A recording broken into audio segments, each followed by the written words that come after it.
En 1932, lorsque Roosevelt commence sa campagne électorale, la production industrielle et le revenu national américain sont tombés de moitié, les prix d'un tiers et le commerce extérieur de plus des 2 tiers. Dans l'intervalle, la crise a pris une ampleur mondiale. Comment des économies en pleine prospérité auparavant ont-elles pu se désorganiser à ce point? Est-ce le résultat des imprudences commises aux États-Unis avant 1929, comme le prétendent certains? Spéculation effrénée, facilité excessive du crédit bancaire, liaison trop fragile entre groupes financiers et industriels.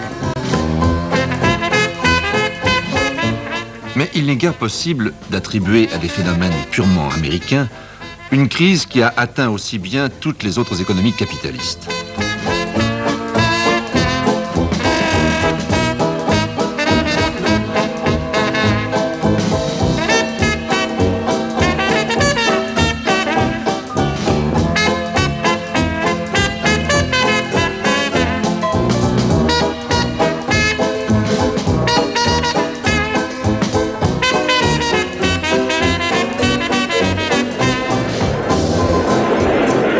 Quoi qu'il en soit, après son élection, Roosevelt prend quelques mesures immédiates destinées à recréer un climat de confiance, notamment un moratoire des dettes.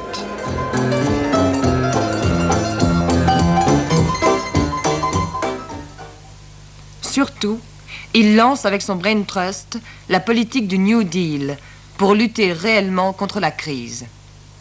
Elle comporte une politique budgétaire et monétaire qui amènera la dévaluation du dollar, un ensemble de mesures industrielles, réduction de la durée du travail, fixation d'un salaire minimum, limitation des prix à un maximum, un code de concurrence déloyale, une politique destinée à relever le revenu des fermiers américains, un programme de travaux publics. Réamorcer la pompe. Tel est l'objectif de toutes ces mesures. Il faut donner un pouvoir d'achat aux grandes catégories socio-professionnelles, ouvriers, employés, paysans. Leur demande doit relancer la production et l'investissement, donc toute l'activité économique.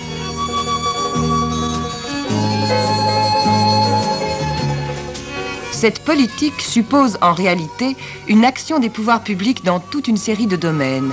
Depuis lors, l'intervention de l'État n'a plus cessé d'être une donnée permanente du fonctionnement des économies capitalistes. On rejoint ainsi l'analyse de l'économiste anglais Keynes, dont la célèbre théorie générale paraît en 1936.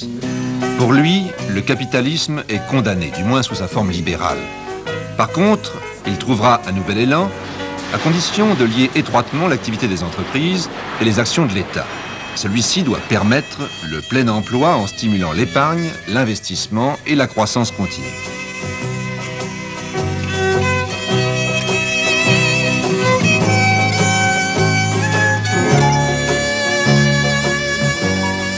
En 1936, lorsque Roosevelt est de nouveau candidat à la présidence, la crise est en partie surmontée, mais beaucoup reste encore à faire.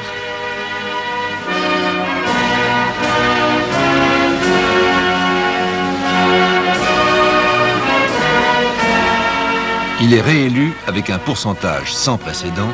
46 États sur 48 ont voté pour lui.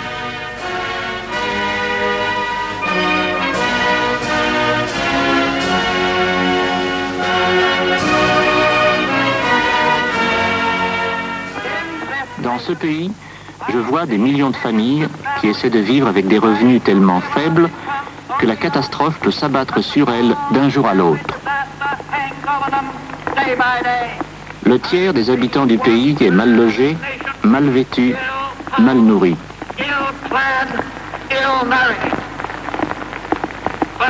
Mais ce n'est pas par désespoir que je vous peins ce sombre tableau, mais par espoir, car ayant vu et ayant compris l'injustice, le pays a l'intention d'y remédier.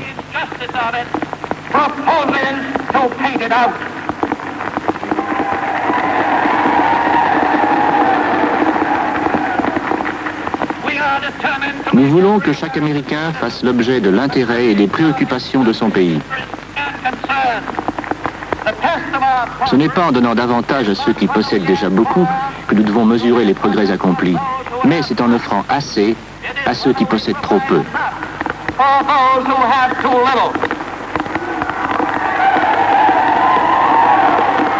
La politique de Roosevelt comporte également des mesures d'ordre social.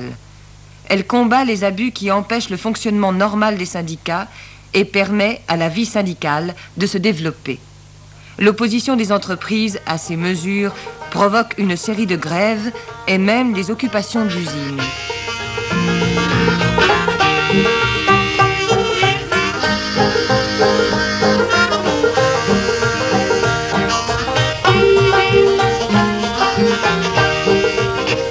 L'Europe, elle aussi profondément atteinte par la crise, réagit différemment. En France, la réponse à la crise est le Front populaire. Commencée seulement en 1931, la crise est faiblement combattue par le gouvernement Laval au moyen d'une politique de déflation. Mais le marasme économique et le chômage persistent. Non surmontés, la crise entretient les luttes sociales et politiques. Une alliance se noue entre les partis de gauche et un programme électoral est élaboré. Pain, paix et liberté devient le mot d'ordre de l'opposition.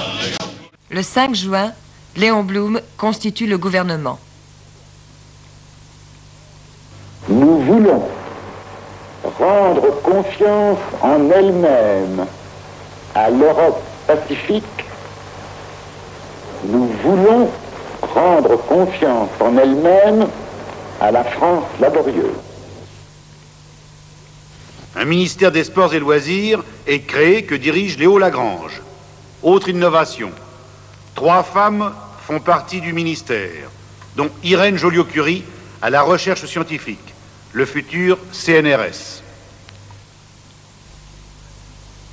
Poussé par un important mouvement de grève accompagné d'occupations d'usines qui aboutit aux accords de Matignon, le gouvernement réalise des réformes de structures économiques et prend des mesures sociales. Nationalisation. Création d'organismes d'État, comme l'Office du blé. Réforme de la Banque de France. Contrôle des prix. Hausse importante des salaires.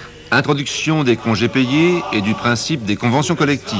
Réduction à 40 heures de la durée hebdomadaire du travail. Programme de travaux publics, etc. Nous ne sommes rien, soyons-nous.